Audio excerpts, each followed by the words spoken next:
Alright, this is part 2 of our Polaris teardown. We ripped everything down out of this thing. Alright, we got it all ripped down. We already checked to see if there's any play in between the bearings, which is nothing. Everything's tight. Everything's tight there. Lifters, we checked all them. The cam looked really good. So basically we cleaned out the carb on there. That's all cleaned out. Over here we got the valves. We pulled 2 of the valves out real quick right now. She's washing them up, cleaning them up. I just don't like how the seat sits in there. It's kind of just moves around really easy. I know the spring pushes down on it, but anyway, I think it's supposed to be a little tighter than that because it's just like it's just too loose on there for comfort. I mean, there's like a gap in there. I can move it back and forth to where I think it should be like perfectly seated on there, if I'm not mistaken. Anyway, we cleaned all that up really good. Put the little keepers down there. I improvised on my tool. Just bought the spring compression kit for our car. Took the piece apart. Used my press to press it down and release it. A little easier. And let's go over here and see what Lee's doing over here. What we got over here, Lee? We got everything over here. We got some kerosene. She's washing out the valves and everything. And we kept our push rods all in order in our rocker arms. Cleaned out all our air intake stuff. Cylinder head, I'm having the guy check it. He said it was good, but I'm just going to keep it in case we ever bust up the other one. I got one I can throw in there real quick and move on. Anyway, this is the old ones. It was really just the rings were kind of wore out because it's supposed to be only a gap of, where is that? It's not here. That's all full of oil. I guess it's 0.025, and we had a much bigger gap, probably about 7 times bigger. So I'm not sure if the walls are wore out in that. Like I said, we'll have a guy check it. He has one of the meters to check the width of the walls. Could be just the rings, I don't know. But anyway, we're replacing all that anyway. Replacing it with new head, putting on new pistons, not them. I'm waiting for them to come in next week. We cleaned out the aftermarket air filter and everything. That's our new air filter. We wrapped it up so we didn't get no dirt in it. I mean, we thoroughly cleaned everything. Cleaned out the valve cover. Make sure that was nice and clean.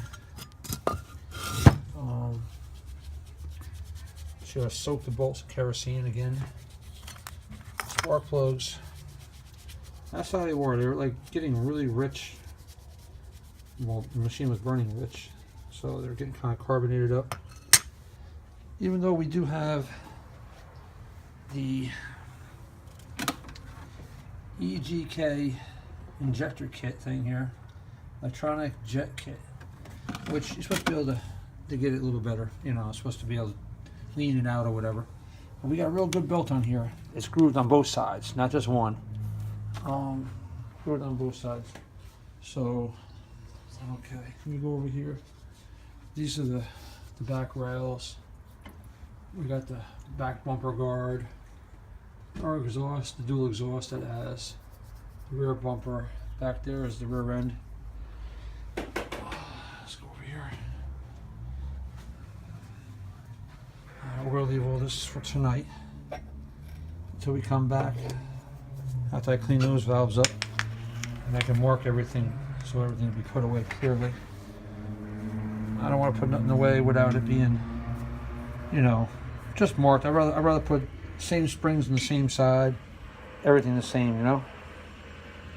All right, there we go. Let's go down here. Oh, that's what he'll show you. I'm gonna clean out the air. No, there's no mess flow. There's mess flow. Yeah. We're gonna clean that out with that. Clean that out with carb cleaner, all the other stuff. Clean out the little electronic wires with electronic cleaner. Trying to make sure everything's done right. You know, I don't want to skip no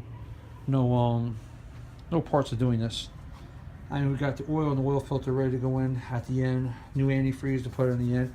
Antifreeze, I'm using my antifreeze. I ain't using their junk. You know, I'm not going to spend a ton of money on antifreeze. I mean, I got tons of the stuff right down there. O'Reilly's brand or whatever. You know, or even for that matter, I think I got some Prestone up there. But that's just as good. I'll just swap it out. We're probably going to go down to Home Depot maybe tomorrow and get new pipe and then rerun our snorkel kit the way I want to run it. Maybe run it all the way up and then hang it over the back bumper. Or not the bumper, but the back rail here.